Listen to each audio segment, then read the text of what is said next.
Hello and welcomes back everyone, AnthWolf here with more Pillars of Eternity.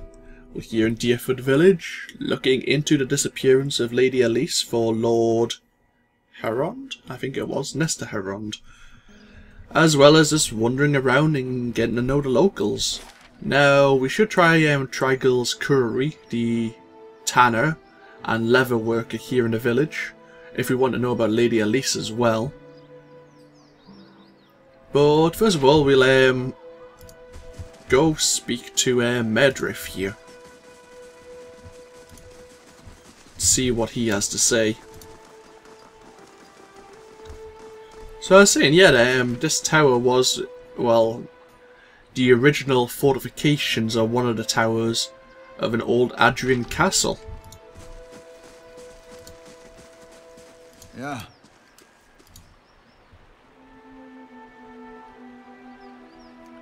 Found Nephra yet? I'm ready to get out of here. Yes, and actually I let her go.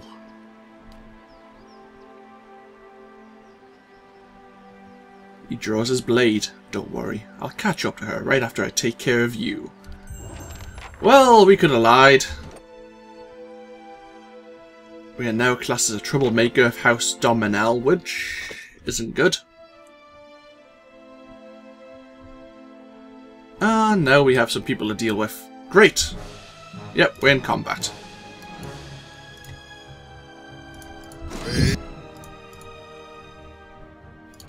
We'll use our Holy Radiance. I can't see this going badly for us.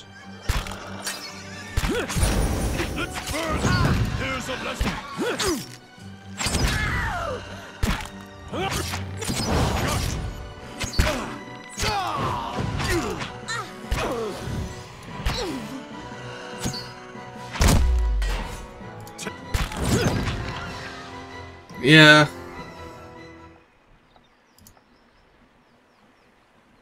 Some fine weapons. Oh. Some blood money for our troubles. And the cat and mouse quest is now complete. Hopefully that slightly negative reputation of House Dominel doesn't come to kick us in the butt. They are kind of like a crime syndicate though, so it makes sense that they don't like us since we are quite a paragon character in this playthrough.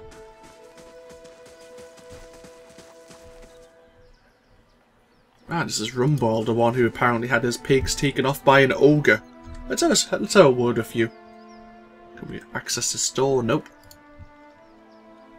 A man paces angrily in front of a wrecked animal pen. His sun-weathered face twists in ire. He's so wrapped up in his fury that he doesn't seem to notice you. Galloway and slobbering beasts, blazing bloody effigy, tri-stam salty wench and a soggy... You really should mind your language. Why, will pretty words bring the rest of my pigs back, mend my pen, chase that beast from town? Why don't you calm down and tell me what happened? Raiso's been telling me to mind my temper. Just breathe deep and count to 10. An ogre moved into the area not long ago. Folk had been seeing glimpses and tracks out in the wood, but it seemed to be staying away from town, or so we all thought until it made off with my pigs. Now everyone's afraid it'll develop a taste for kith, if it hasn't already. What do you mean to do now? I know it's too late to get my pigs back, but it set my mind at ease to see what that thing's head shone from its neck. In fact, you bring its ugly pate to me, and I'll trade you for something that's of less use to a farmer like me and more to a rowdy-looking sort like yourself. What do you know about this ogre? It's the same as any other, I'm sure. A big ugly son of a bitch with a nasty temper and an appetite to match. Trigil could tell you more. He claims I've seen it in the wood. You could find him in the shop, right by the broken tower. Regardless, I'm sure nothing a big fellow like yourself couldn't handle it. Need anything else? Have you seen any signs of Elise Herond?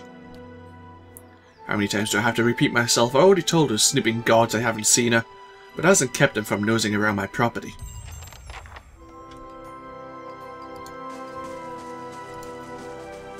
So you're saying if we bring him the... I'm guessing, is it Patty? Is that head? I think it's head. He will reward us.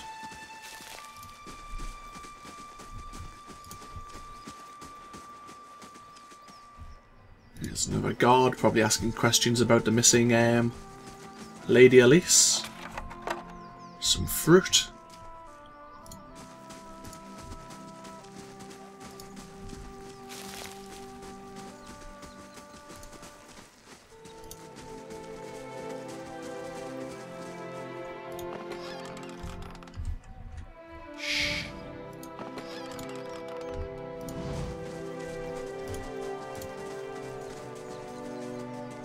Winfrith's Arm and Armory.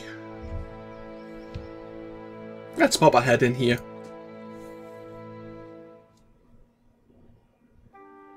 They're right to say the village isn't too big, but we can have a look around. Ah, we have someone we can peer into the soul of. Welcome. A portly smiling man stands behind a warped kitchen wooden counter, polishing a buckler. He looks up. Haven't seen you before. Always glad to see a new face in town. Company's good for business and chat is good for the soul. That's what I always say. Anyhow, what can I do for you? Show me what you have for sale. We have some fine gear we can sell you. Yeah, it's all fine. Nothing exceptional.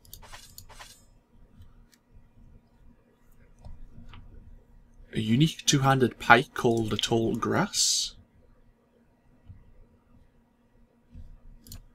The Hours of Saint Rumbolt. A unique greatsword.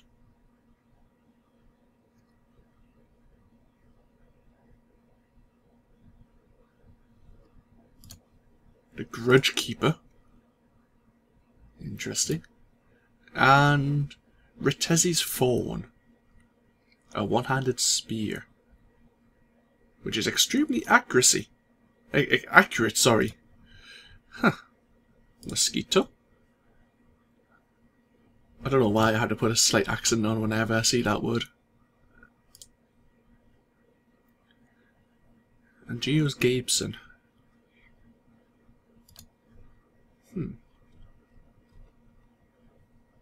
We are missing... Ooh, I think it's the hammer and chisel we're missing. We'll take all of this though. We'll take a pry bar as well. Oh no, we have plenty of hammers and chisels. Tell you what. Let's just get rid of all of the doubles, shall we? Until we need them.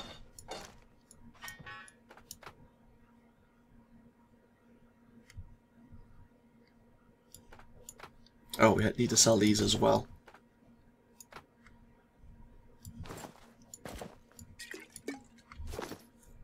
Hail and well met. Sell these hoods to you. Thank you. Greetings. I'm looking for a woman named Elise. The Lord's got you asking around too, eh? At least you ask politely enough. Bad enough having a small army move into town, but then they start throwing their weight around and telling you your business. That's the trouble with these lords. They think their money and their family name entitle them to some kind of special treatment.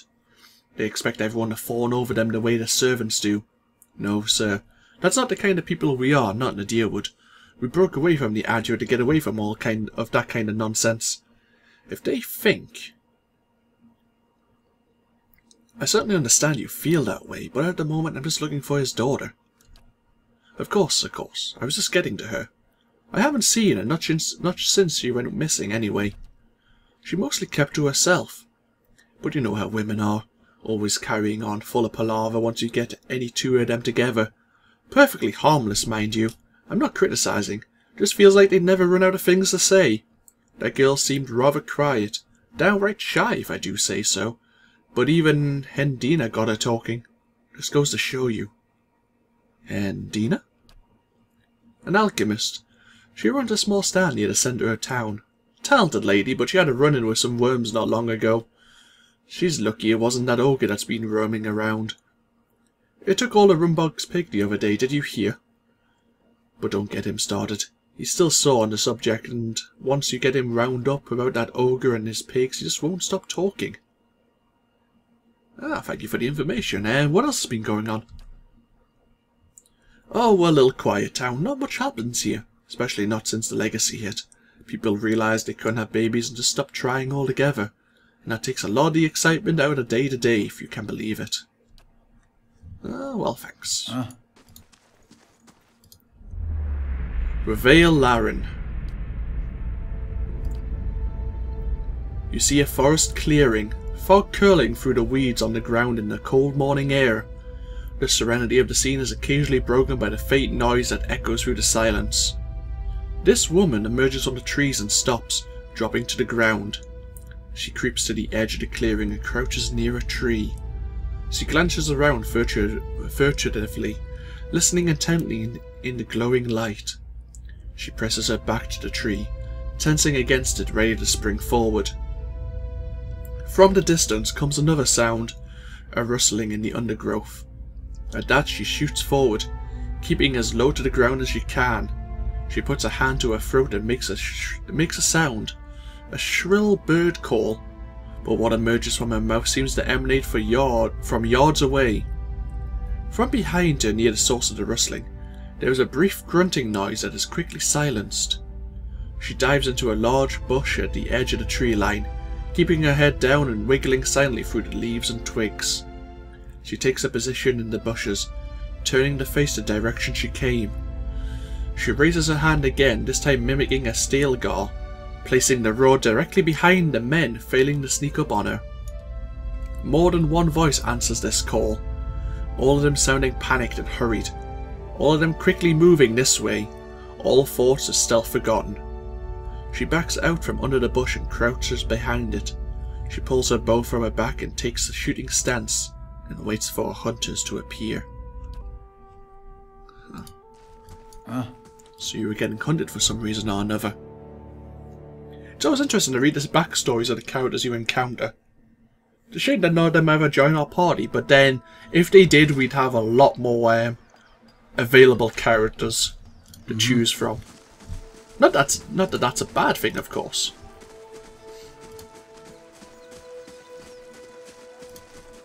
So this is Hendina. Don't you look interesting? Got a very unusual skin colour. Mind, seeing that for all my party members, everyone looks weird. Hendina. A young woman leans against a wagon. One arm and one side of her face are covered in bandages with raw rippled flesh showing underneath. A minty tangy scent wafts from her dressing. She smiles painfully. Just ventured into town. I'm about to drive on some of my stocks, but you're welcome to take a look-see. Yeah, we'll have a look first. Sure thing. Potion of major endurance. This vibrant purple potion has an equally apparent effect. For imbibing, it immediately grants a rush of energy, restoring vitality and briskness to even the most haggard and weary of travellers. Plus 100 endurance? We'll take that, actually. We'll take the binding copper as well. And the garnets. And the pearls, actually. And the opals. I don't know if they'll be of any use, but I think we have plenty of balloons. Actually, we'll take them anyway. And we'll take the Adra. For when we end up eventually enchanting, a lot of these gems I think are important. Are definitely useful at least.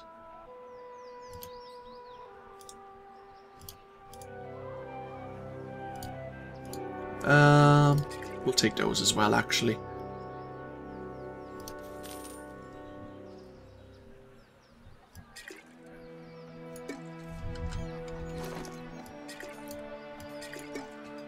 If they're not useful now, they'll probably definitely come in handy later on. So anyway, we have more things to ask you.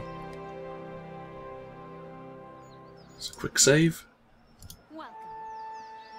You said your supplies are limited. What happened? It's the damn roads. Can't reach none of my suppliers. So I'm stuck in whatever I can scrounge up in the wood. Deer curb, river reed and the like. That's well and good, but most potions require something stronger. Troll skin, vessel bone, what have you. And then there's really rare ingredients. Thing you'd never be able to afford, let alone find on your own. What did you find? I've been keeping an eye on a drake's nest east of town at Dyrford's crossing. The beast stayed long enough to lay a clutch and moved on. Thank the Sky Mover it wasn't a fully grown dragon. Fresh eggs are much more useful than the ones I get passed between merchants or left in the nest for weeks or more. And that clutch looked to be at its peak. Thought I'd see about getting an egg, but I didn't realise so many of them had already hatched. Or that young worms are so territorial.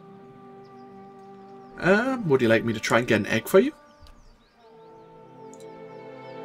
She keeps her gaze steady, but you see hope kindling in her eyes and twitching at the corners of her mouth.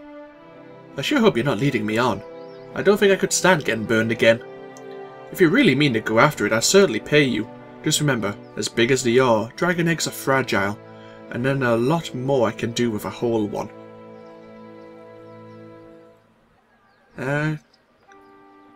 Okay. So what's wrong with the roads? You were talking about them. Brigands, looters, you name it. The gods may be hollowing out our babies, but it's grown folk that are rubbing out the rest of us. People are scrambling to Defiance Bay because they hear there's healthy births there, and all those refugees and abandoned homes attract desperate sorts like flies and dog shit. Apparently you've been speaking to a missing noblewoman. Oh, that lord's daughter. She was a new shade of green when I saw her the other morning. Chatting with Trigil she was, just outside his shop. You're talking about morning sickness? Was she pregnant? Aye, and worked up into a state about it, she was. That girl was so sick she didn't even notice Trigil's stink. I offered her some herbs to take care of the problem. Thought it might save her some trouble with her old man, but she wouldn't have it. Lord Haron thought she was ill from travel. That weren't no road sickness, trust me. I know it when I see it. Is there anything else that was wrong with her? No offence, but I hardly know you. I'm not one for gossip, and I certainly don't want to cause the poor girl any trouble. Well met, friend. Ah, thanks for the information. You didn't want to gossip, but you did tell us she was pregnant. And we now must get a dragon egg from Dyrford Crossing, which I'm guessing is this way. Ugh, smells like my old hunting leathers. Well, yeah, that'd be right. Trigil's Curry.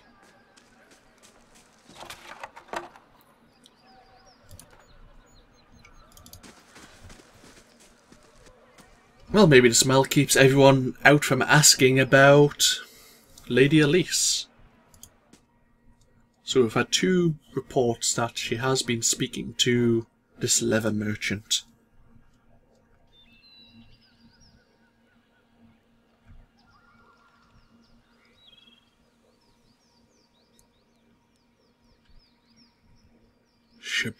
Shabhan. And they were looking for something. Okay. Let us have a word. Some more Adra, but it would be thieving. Trigil. Actually, let's speak to your neighbour first. I'm not one for chip chat or Morna. Speak to Trigil if you've got questions. Hail, traveller. A sturdy, broad-shouldered man wipes his hands on his slacks. He reeks of the same foul compound wafting from the vats. His arms are stained with dye. You looking to purchase some leather? Sure. Show me what you have for sale first. You have exceptional leather and hide armours. The Girdle of Mortal Protection.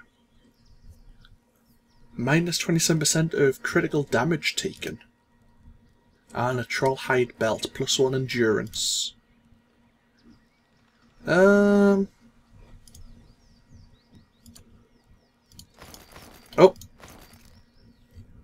We'll take both of them, actually, because I don't think I have enough belts for my party.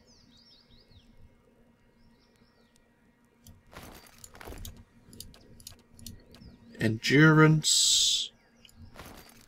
You may as well take it. Alof gets beaten up more than everyone else. Yeah. They seem to know he's squishy. I apologise. I think I've got the sniffles, so it's interrupting my ability to actually speak properly. Rumble mentioned something about an ogre. He's hardly talking about anything else since those pigs of his went missing. The whole town's been worried about that monster. People are starting to see shapes in their windows at night, hearing its growl and the snoring of their mates. It would put a lot of minds at ease if someone got rid of it. He scrapes at red pigment from under his fingernails. I sometimes venture into the wilderness collecting ingredients for my dyes, mind you. I've seen tracks east of here, near the river. That couldn't have been anything else. Thanks for letting me know. About this collapsed tower, what's in it? It's collapsed, nothing. A few hides on stretching racks, and a tallow stench danglers always grumbling about. The rest of the keep's dust, just like the fool Lady Farnu who tried to hold it. There's a bard at the inn who will tell you the whole blazing story if you want to hear it. And last, can you tell me about anything about Elise Harond? Only that her father's men had been banging down doors and stirring up trouble looking for her. I never met her myself. That's strange. Dengler told me you two were acquainted. He doesn't miss much.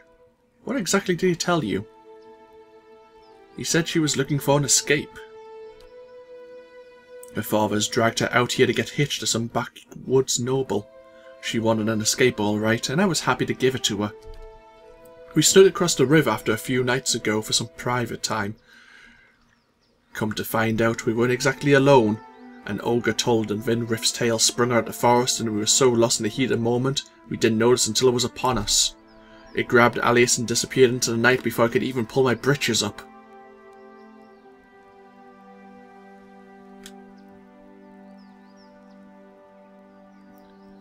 Don't take this the wrong way, but the shop smells like an outhouse. Am I to really believe that a lord's daughter snuck into the woods with you? He scowls. Curb that clever tongue of yours. I'm afraid there's no right way to take that, stranger. I meant no offence, I'm just trying to find her. As I was saying, the ogre vanished with her, probably took her to its lair, wherever that is. She could still be alive. Having no ship to go after her, but Haron looks like he'd have the coppers to spare for anyone who found her. The others around here have seen the ogre east of town. Took most of Rumball's pigs just the other day. If someone were to find it, there'd be a lot of grateful people in Dyrford.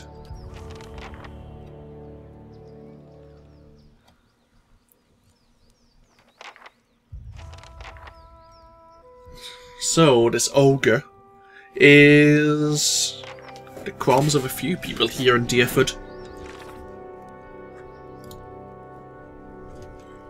Trigwell claims that the ogre took Elise somewhere near the Bale River east of Dyrford. While I have a hard time believing she snuck away with him, there may be some clues in the wilderness.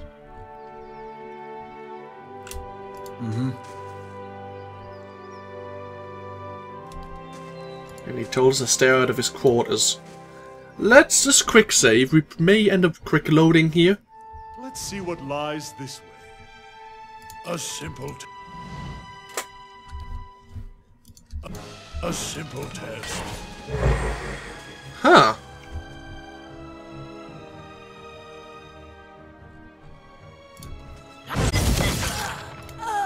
Don't even push. Let's go.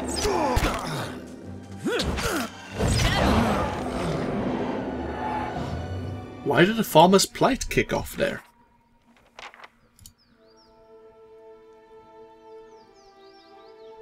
Trigel is dead and no longer any use. Okay, we're going to end up probably quick loading here. But, because I'm curious and want to know what the hell is this loading screen? This tower isn't in ruins, is it?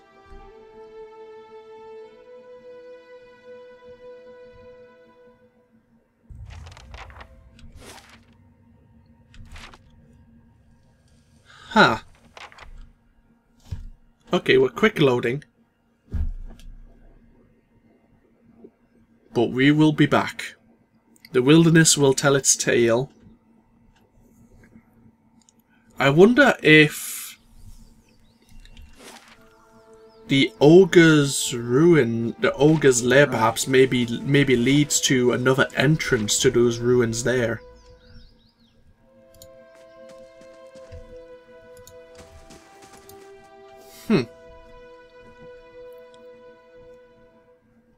Interesting. Trigil is certainly up to something. I wonder if he's using the pigs as his lever.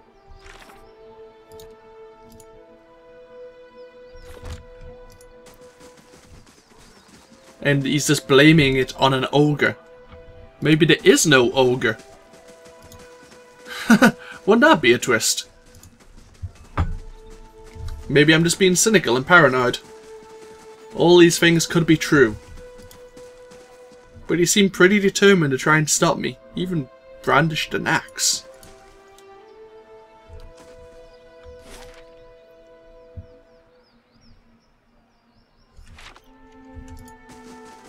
Let's go see this grieving mother.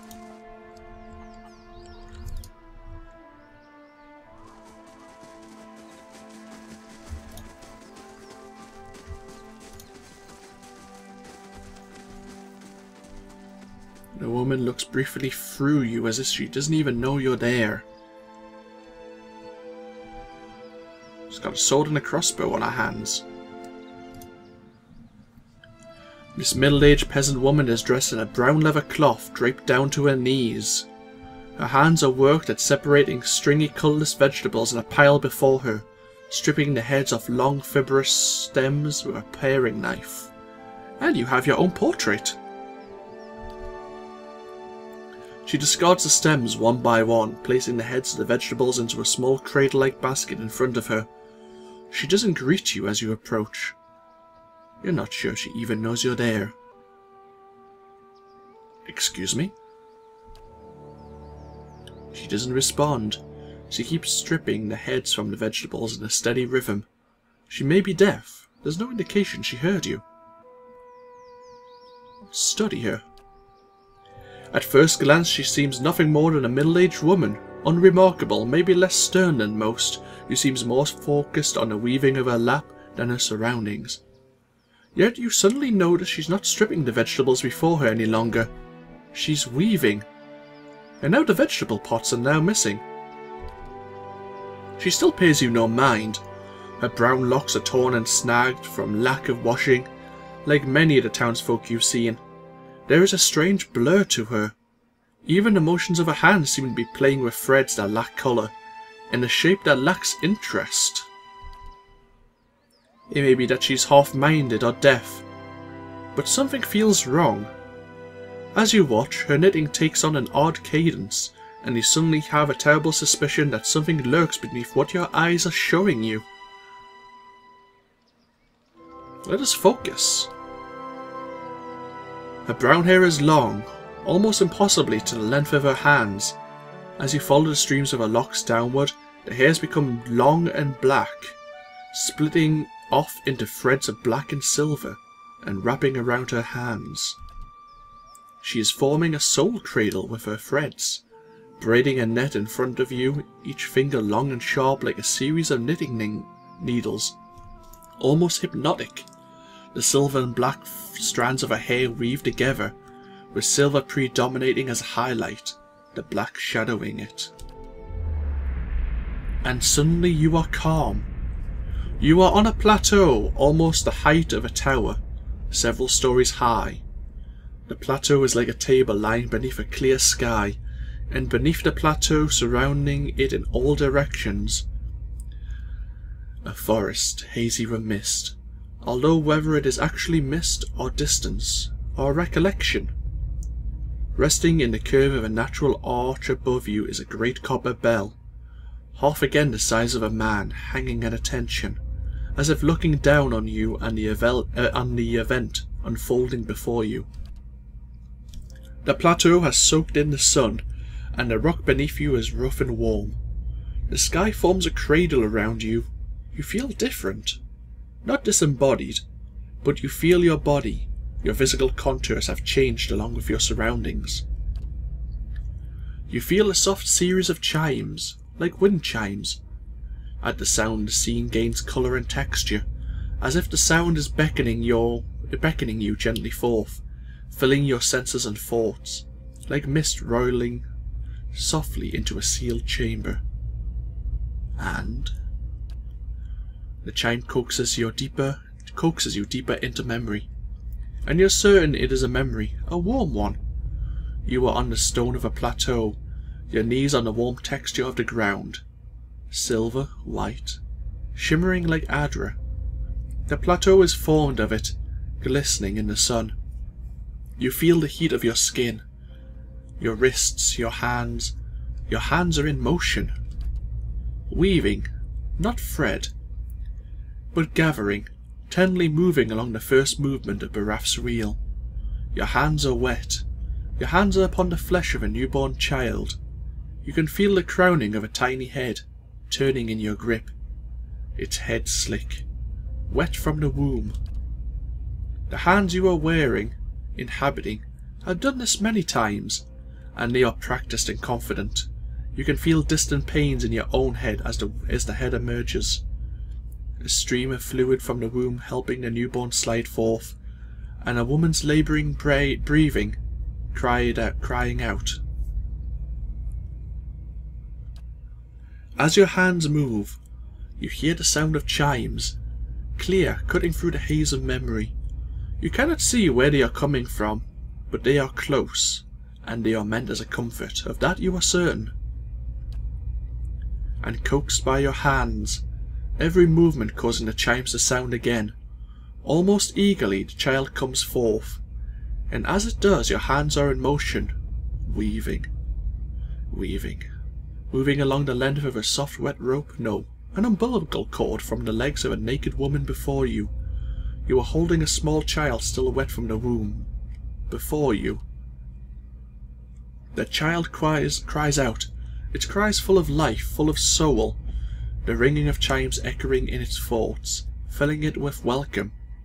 The soul is blurred at the edges, as if you are viewing a soul from within a soul, but it is there and it is alive. The woman before you is weeping, and at her first cry her hands reach out for it. You surrender the child to her, something you have done many times before, and as your hands move the chimes echo the movement, and you realize the chimes are hanging from cords on your wrists. Only once they echoed in the memory, they are now echoing in the child's mind as well. The chimes are intended to welcome the child, to be its first gentle greeting into the world. A soothing sound, guided by the tender motions of your wrists. You are helping to weave its thoughts, its perceptions, and the experience. The experience. The woman laughs with a ragged joy, laughing from a parched throat. Her emotion seems soothed, but the physical demands of labour have left her exhausted. But the child is there, and the child is safe. And all atop the plateau is peaceful, calm, distant, flattening out as the memory persists.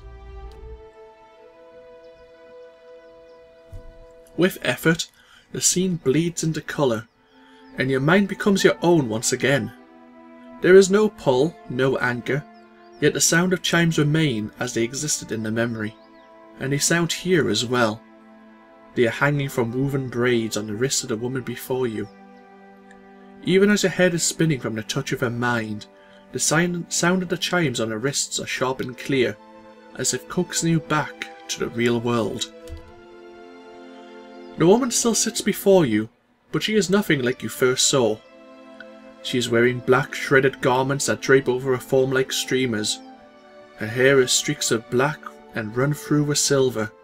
Her age is almost impossible to tell. She simply feels old, like a crumbled watchtower. As she lifts her head to face you, you see her hair is draped across the front of her face like a veil.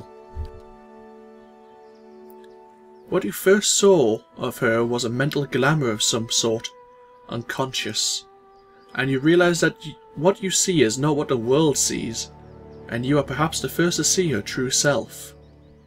Still, you don't sense a threat in the realisation. If anything, you sense a sense of relief from the figure. You can hear her thoughts, and she is glad to be at last be seen.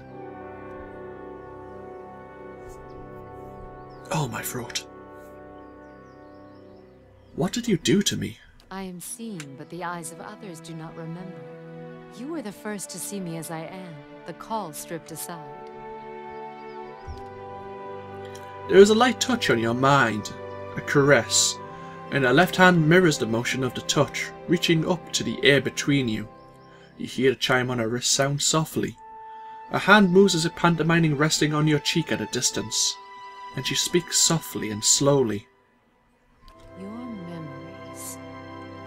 Cadence of wheels on a caravan track. Fever. Questions by running water. Violence in a night's campfire. Arrows in the dark. And fleeing. Falling rock and cracking stone. And a storm. The storm. The storm that brushed you. Did its screaming wake you from your mind's cradle? Your memory of it is painful. Its cry is difficult to ignore. It's like a child. Many children crying out. I encountered a beer rack, yes, and it did something to me. Her hand withdraws shyly, the chime sounding softly once again. The woman stands uncertainly as if she's been sitting for some time, or is too weak to bear her own weight. You notice her cheekbones are tight and her face gaunt, yet while her stance is weak, she seems determined to stand before you. You are able to see me. It is almost a question. You suddenly realise she doesn't seem to know what you saw when you looked at her. The image on the plateau, yet the image was so clear, so sharp. You're surprised she didn't feel you there. To see me is a rare gift, a watcher's gift.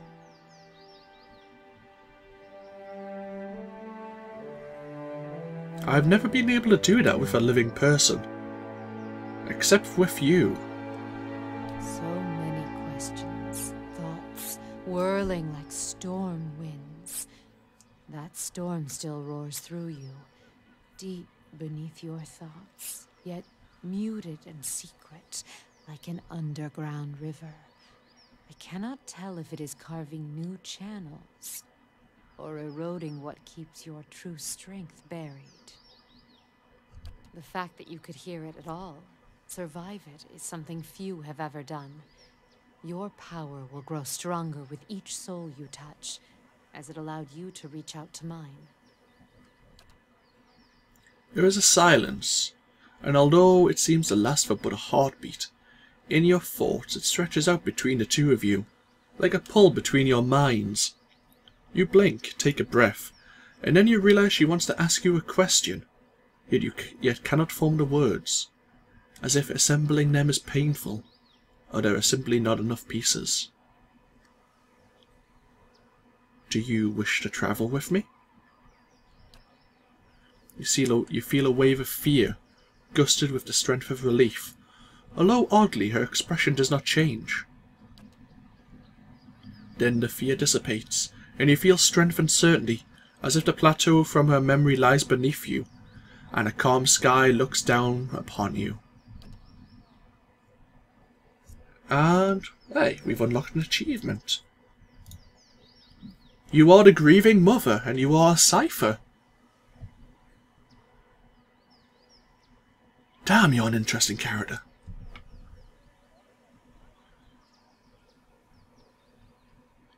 Kana, you're really good, and take no offence, because you can summon a lot of creatures to help us in our fight. But damn. New quest, the dream and memory. You got stuck. I met a strange woman who I only know as the Grieving Mother. She is a powerful cipher who shrouds herself from plain view, yet even though our minds experience a powerful communion, I know little about her or where she came from. When I first encountered her on the road, I experienced a dream, or was it a memory of childbirth? Perhaps the Grieving Mother herself can explain what I saw. Your thoughts must flow deeply indeed. Thank you. Yes. Let us have a look at you. You're level 9 cipher, you are part of the meadow folk. You have decent intelligence, decent dexterity. Your defences aren't great, but I guess you're not meant to be on the front line. What are you wearing? Fine padded armour. We may need to find you some better gear. You can probably strip Canna of his equipment. A fine dagger and a fine crossbow.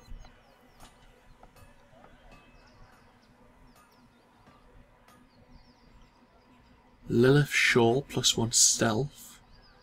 She has a mental fortress and dominated attacks, defences. Zealous endurance. Oh, I'm giving her that, I think. She has 8 stealth. 4 survival.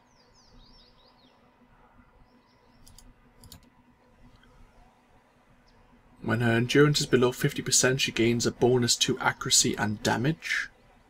It's a passive ability. Soul Whip. Focus below maximum.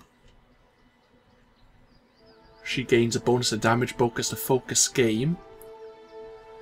Causes the cipher's weapons to generate a field of parasitic energy that lashes out at the target, increasing damage inflicted and generating focus.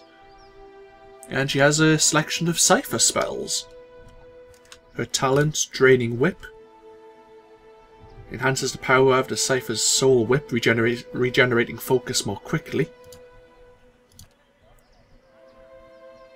Soul Whip bites deeper, granting a bonus to defense. Has an increased maximum focus, and of course mental fortress. So yeah, all her abilities require focus to cast.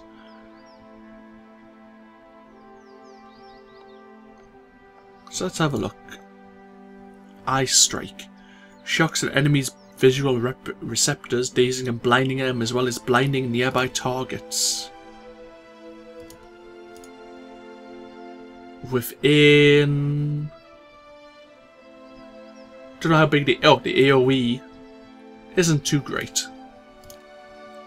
Mind Wave. The target becomes the object of a concussive blast of psychic energy, suffering raw damage from the trauma. Characters in a conical area behind a target failing a fortitude check are knocked prone. Whisper of Treason. Imparts a bedeviling secret to an enemy that causes its lines to bend, charming them for the duration. Which is almost 14 seconds. Does that only cost 10 focus as well? It does. Mind Blades. Corrupts the target's essence, generating a slashing blade of force that attacks them before leaping to up to 5 additional targets. Cool. Phantom Foes. Invades the mind of the targets in the area, effect causing them to believe they are surrounded by phantom foes, leaving them flanked for the duration. Causes the target to relive psychic trauma. Fractured Volition. Violates the enemy's memories to bring vivid recollections of past failures, leaving them hobbled and weakened. Destroys the target's psychic defences, leaving them dominated. Soul ignition.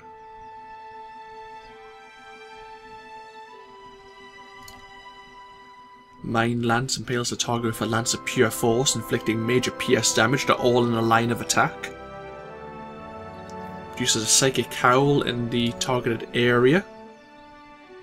Okay. Stunning the target as well as dealing raw damage to all enemies within. Oh, so this is another AoE damage attack. Cool. And we have Pain Block. Provides an ally with a mental block on his or her pain, granting a bonus to his their damage reduction. Oh, this is like another heal. Only for one ally though. Ringleader imprints an insidious and powerful compulsion that bases Cypher across all enemies in an area of effect, dominating the target and charming all others. Now that could be handy. And finally, Tactical Meld. Connects the mind of the Cypher with an ally to gain the ally's knowledge of his or her enemy, bestowing an attack bonus upon the Cypher towards the enemy the ally is attacking.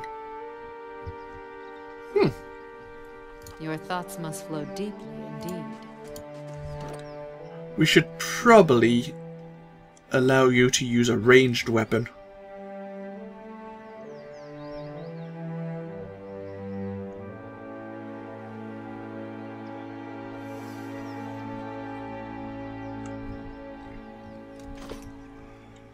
Do you have a maximum focus? Does it tell us?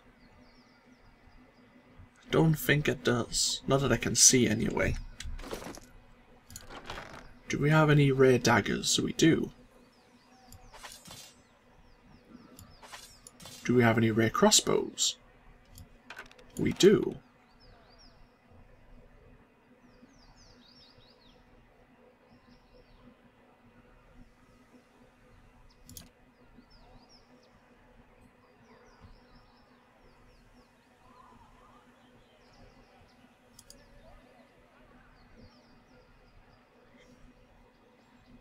Do we have anything that's decent for ciphers?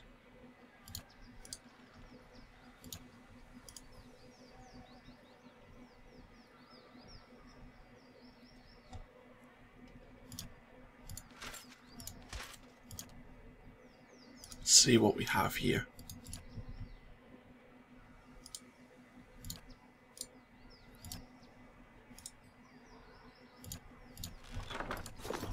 Yeah. What we'll do, because we have been recording for quite some time, is head back to the inn because we can switch our party members out there. I want to switch out all the equipment that Kana has, and probably see what I can give to the grieving mother here.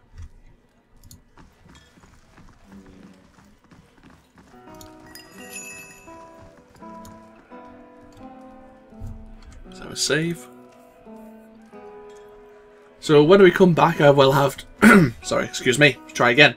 When we come back, I will have switched all the armor off Kana, and I will have equipped the grieving mother. I'll quickly go over what items I will have equipped her with, and then we'll continue with the story. It looks like it might be worth actually having have a dialogue with her first to see what she can tell us, just to get to know our new party member.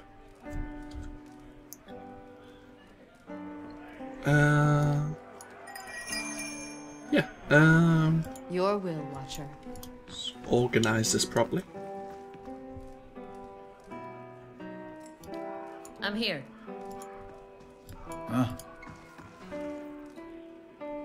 That's better. Right, we've got the formation organised. So, this has been AnthWolf. I hope you've all enjoyed. I hope you all take care.